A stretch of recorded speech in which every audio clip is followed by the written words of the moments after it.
You may have noticed in the last lesson that some characters have naturally better normals for controlling ground space. When put against a character with longer or faster normals, it can be difficult to contest on the ground. It's at this point where we should start thinking about bringing the game to the air. Jumping can allow us to avoid an opponent's ground control while simultaneously putting us in a new position to attack. Dashing in the air is also a good way to quickly close in on an opponent while avoiding their ground normals. Just like your character's ground normals, your air normals all have different purposes. It is very common to have a good jump-in normal in JH, or jumping heavy slash. A good jump-in normal is one that reaches downward, below our character. Record the bot spamming a good ground control normal, maybe S or H. Practice jumping over the attack and hitting the bot with your own falling attack. Make sure to hit your attack button while on the way down, and not on the way up. A good timing is right after the apex of your jump. However, you do have to make sure to input the attack early enough so that you don't get hit by the bot swinging.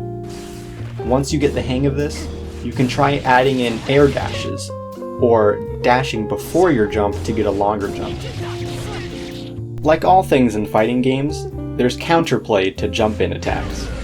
There are attacks that specialize in hitting characters out of the air. We call these moves anti-airs.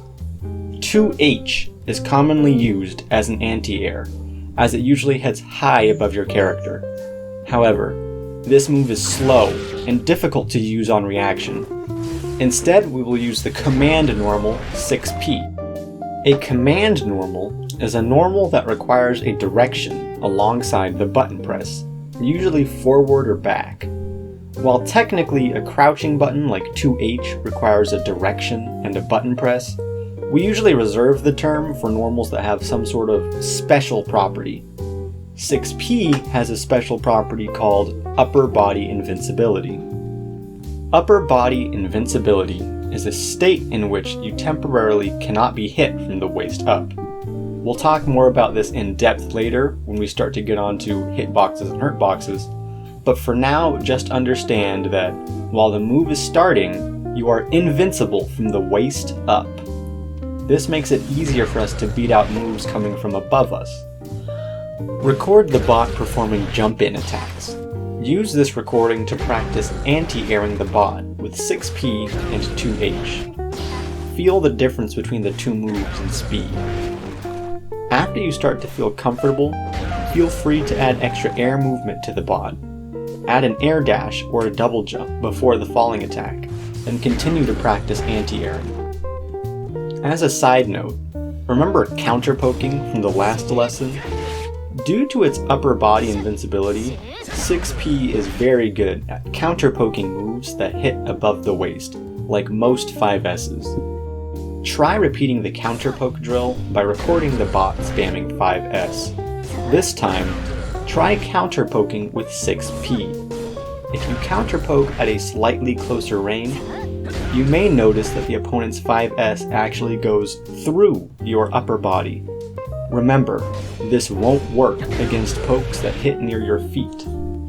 Sometimes, the opponent can have a jumping attack that is difficult to anti-air, or they're attacking from an awkward angle in the air. When this happens, another option we have is the air-to-air. With an air-to-air, instead of waiting for the opponent to come down and then throwing an upward-reaching attack, we jump to meet the opponent in the air, either with an upward or outward-reaching fast attack. Record the bot performing a jump-in attack. Practice air-to-airing the bot's attack. You may have to experiment to find a good air-to-air normal. Jumping P is often a good choice. After learning anti-airs and air-to-airs, it may seem like it would be difficult to perform a successful jump-in without getting countered. This is actually pretty true against an opponent who is alert and ready to react to your jump-in. However, an opponent who is preoccupied with thinking about the ground game may not react in time to counter your jump. In addition, if you manage to jump over an opponent's attack, the extra recovery time will make it difficult for them to react. As a general rule, the best time to attack from the air is when the opponent is attempting to control the ground. Here's another partner drill if you're able.